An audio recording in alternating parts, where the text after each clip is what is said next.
IPL 2025 का आगाज़ कल से होना है और इस आईपीएल से पहले बीसीसीआई ने नियमों में कुछ बदलाव किया। एक तो सलाइवा बैन जो था उसको हटा दिया है और साथ में सेकंड बॉल इंट्रोड्यूस की जाएगी सेकंड इनिंग्स में। अब ये दोनों नियम्स पे डिटेल में बात करेंगे, लेकिन सलाइवा बैन हटाने से क्या फ़ायदा होगा, क्या वाकई रिवर्स स्विंग में फ़ायदा मिलता है या क्या है, डिटेल में आपको प्रैक्टिकली समझाऊंगा। आपको सारी चीज़ें समझ में आएंगी। ये वाइट बॉल मेरे हाथ में है और एक तरफ से ये बॉल शाइनी है और दूसरी तरफ से ये बॉल रफ़ है, ठीक है। तो आपको क्लियरली इससे समझ में आ जाएगा कि भाई सलाइवा बैन जो लगा हुआ था उसको हटाने से क्या फ़ायदा गेंदबाजों को हो पाएगा और जो सेकंड बॉल इंट्रोड्यूस की जाएगी सेकंड इनिंग्स में उस नियम के पीछे की कहानी क्या है। मेरा नाम शशांक है। अगर पहली बार आप लोग इस चैनल पर आए हैं तो जल्दी से चैनल को सब्सक्राइब कर लो, नोटिफिकेशन की बेल प्रेस कर लेना, क्योंकि भाई देखो अब आईपीएल आ रहा है और इस चैनल पर आपको लगातार क्रिकेट से रिलेटेड अपडेट्स मिलते हैं, खबरें लगातार मिलती हैं। तो सारी खबरें आपको समय से मिल जाएं उसके लिए आपको 2 काम करने हैं, एक्चुअली 3 काम करने हैं। पहला काम ये कि सब्सक्राइब करना है चैनल को, दूसरा काम ये कि नोटिफिकेशन बेल प्रेस करना है और तीसरा काम ये कि भाई लोग इस वीडियो को लाइक करके आपको टेलीग्राम चैनल से जुड़ना है, जिसका लिंक मैंने डिस्क्रिप्शन के साथ साथ कमेंट सेक्शन में दिया है। कई बार यूट्यूब ऐप आपका अपडेटेड नहीं रहता है तो सारे नोटिफिकेशंस टाइम पर नहीं मिल पाते हैं, बट टेलीग्राम पर आपको हर अपडेट मिल जाएगा। अब बिना किसी देरी के जल्दी से शुरुआत करते हैं। सबसे पहले तो जो सेकंड बॉल इंट्रोड्यूस की जाएगी सेकंड इनिंग्स पे वो नियम क्या है वो आपको बता देता हूँ। दरअसल होता ये है कि जब रात वाले मैचेस होते हैं आईपीएल में तो उसमें जो सेकंड इनिंग्स होती है कई बार ड्यू फैक्टर की वजह से टीम को बहुत ज़्यादा डिसएडवांटेज का सामना करना पड़ता है, ठीक है। वो डिसएडवांटेज ना मिले या आप कहें कि टॉस का एडवांटेज किसी भी टीम को ना मिले, उसको देखने के लिए, वो उस एडवांटेज को नलिफाई करने के लिए सेकंड बॉल इंट्रोड्यूस की जाएगी 11th ओवर से ऑफ दी सेकंड इनिंग्स। अब ड्यू फैक्टर से क्या होता है कि बॉल गीली हो जाती है। बॉल गीली हो जाती है तो ये जो टांके आप देख रहे हैं ना, ये भी पानी सोख लेते हैं और बॉल पूरी जो गीली रहती है उसको ग्रिप करने में दिक्कत आती है फास्ट बॉलर्स को भी और स्पिनर्स को भी। उससे होता है कि सेकंड इनिंग्स में जो टीम बैटिंग कर रही होती है उसके लिए बैटिंग करना बहुत आसान हो जाता है। तो ये जो एडवांटेज है अब ये नहीं रहेगा, क्योंकि सेकंड इनिंग्स में जो 11वां ओवर रहेगा तब से सेमी यूज्ड बॉल दे दी जाएगी, लेकिन वो जो बॉल दी जाएगी वो पूरी तरह से सूखी हुई रहेगी। ड्यू फैक्टर का रोल अब ख़त्म हो जाएगा। हालांकि सेकंड बॉल दी जाएगी या नहीं इस पर डिसीजन जो रहेगा एम्पायर के ऊपर रहेगा। अगर एम्पायर को लग रहा है वाकई ड्यू है तो सेकंड बॉल दी जाएगी, अगर ड्यू नहीं है, बॉल एकदम सही है जिससे मैच चल रहा है, जिससे 10 ओवर फेंके हैं सेकंड इनिंग्स के, तो फिर उस बॉल को कंटिन्यू रखा जाएगा। ये हो गई एक बात। अब बात करते हैं जो सलाइवा बैन वाला जो रूल हटाया गया है ना, वो क्या है और उससे होगा क्या।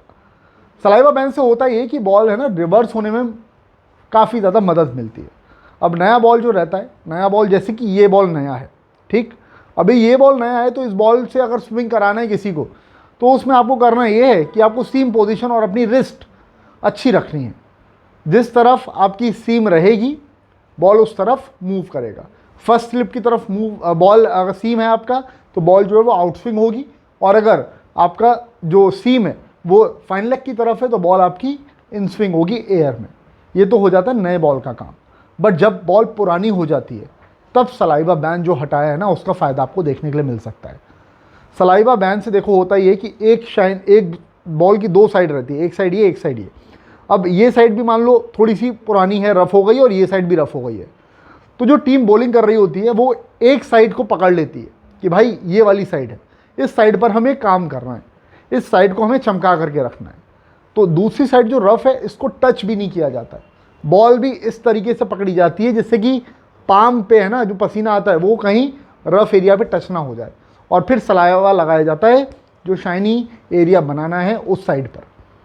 सलाइवा लगने से होता ये है कि जो शाइनी एरिया रहता है वो बहुत ज़्यादा हैवी हो जाता है। बॉल की 2 साइड हैं, एक साइड रफ़ है, एक साइड शाइनी है।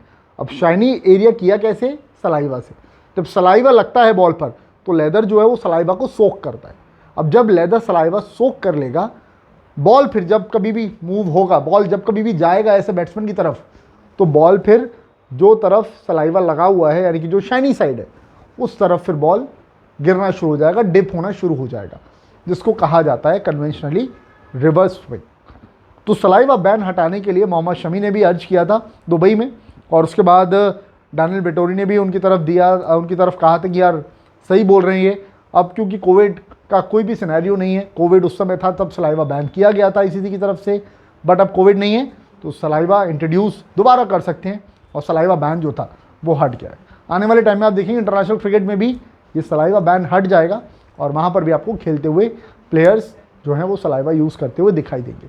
अच्छा, एक चीज़ और, अब इंग्लैंड वाला जो टूर है ना, टेस्ट क्रिकेट वहाँ पर खेला जाएगा और इंग्लैंड में अगर रिवर्स स्विंग का यूज़ होगा तो आप लोग सोचेंगे भाई सलाइवा बैन अगर हट गया और रिवर्स स्विंग तो फिर जानदार दिखाई देगी।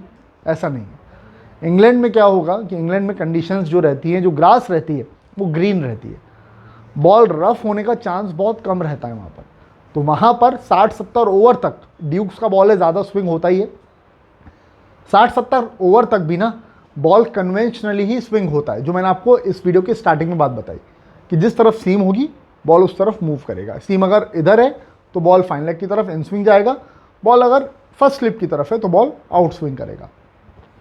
इसमें भी अलग अलग वेरिएशंस रहती हैं, जो बैक स्पिन है वो कितना ज़्यादा मिल रहा है, अर्ली स्विंग हो रहा है या लेट स्विंग हो रहा है, बहुत सारी चीज़ें हैं। अगर आप चाहें डिटेल में swing bowling including reverse swing अगर मैं एक्सप्लेन करूं तो आप प्लीज़ कमेंट करके बता दीजिएगा, एक स्पेशल वीडियो आप सबके लिए बना दूंगा। बट अभी जो सलाइवा बैन हटा है और जो सेकंड बॉल इंट्रोड्यूस करने की बात हो रही है वो किस वजह से है वो मैंने आपको डिटेल में समझा दिया है। अब क्रिकेट से जुड़ी, आईपीएल से जुड़ी बड़ी बड़ी खबरें लगातार आ रही हैं। एलएसजी का एक मैच विनर गेंदबाज आईपीएल 2025 से बाहर हो गया है, उसका रिप्लेसमेंट कौन होगा ये खबर आ चुकी है। मैंने वीडियो इस पर बना दिया है, इस वीडियो के लास्ट में अटैच कर दूंगा, तो वो वीडियो भी आप लोग देख लीजिएगा। बाकी दिल्ली कैपिटल्स का टीम प्रीव्यू, मुंबई इंडियंस का टीम प्रीव्यू, आरसीबी का टीम प्रीव्यू और सीएसके का टीम प्रीव्यू, ये 4 टीम्स का टीम प्रीव्यू मैंने किया है, उसको ज़रूर देख लीजिएगा आप लोग। लिंक्स जो हैं आपको वो मिल जाएंगे, चैनल पर जाइए, बाकी और वीडियोस देख लीजिए। वीडियो सेक्शन में जब आप जाएंगे तो आपको सारे वीडियोस दिखाई देंगे। आरसीबी को लेकर के बहुत इंटरेस्टिंग स्टैट है एक, अब वो जो स्टैट है उस स्टैट से ये होगा कि अगर आरसीबी ने उस बात को काउंटर कर लिया जो मैंने बात बताई है टीम प्रीव्यू में, तो बॉस आरसीबी इस साल कप नमदे हो जाएगा। देख लेना, आरसीबी टूर्नामेंट जीत सकती है, आईपीएल का खिताब जीत सकती है, बस वो जो एक फैक्टर है ना जो मैंने बताया प्रीव्यू में, उसको फुलफिल करना है। अब वो फैक्टर क्या है वो देखने के लिए आपको वीडियो देखना पड़ेगा। प्लीज़ देख लीजिए, टीम्स की पूरी डिटेल आपको मिल जाएगी। क्या बेटर प्लेइंग 11 हो सकती है जो कि मेजर ऑफ द टूर्नामेंट में आपको खेलती हुई दिखाई देगी इन 4 टीम्स से, वो भी आपको पता चल जाएगा और बाकी हर अपडेट आपको इसी तरह से मिलता रहेगा। फिलहाल इस वीडियो में इतना ही है। प्लीज़ जल्दी से चैनल को सब्सक्राइब कर लो, नोटिफिकेशन बेल प्रेस कर लेना, इस वीडियो को लाइक करना बिल्कुल भी मत भूलना। और साथ साथ एक और छोटी सी रिक्वेस्ट है, प्लीज़ टेलीग्राम चैनल से ज़रूर जुड़ जाना और सब्सक्राइब करने के साथ में नोटिफिकेशन बेल प्रेस कर देना। टेलीग्राम चैनल का लिंक कमेंट सेक्शन में आपको मिल जाएगा, प्लीज़ ज्वाइन कर लीजिए टेलीग्राम चैनल, हर अपडेट आपको वहाँ पर मिलता रहेगा। Thank you so much for watching this video, bye bye, take care, love you all. अब आपसे मुलाकात होगी किसी और खबर के साथ, तब तक के लिए गुड बाय।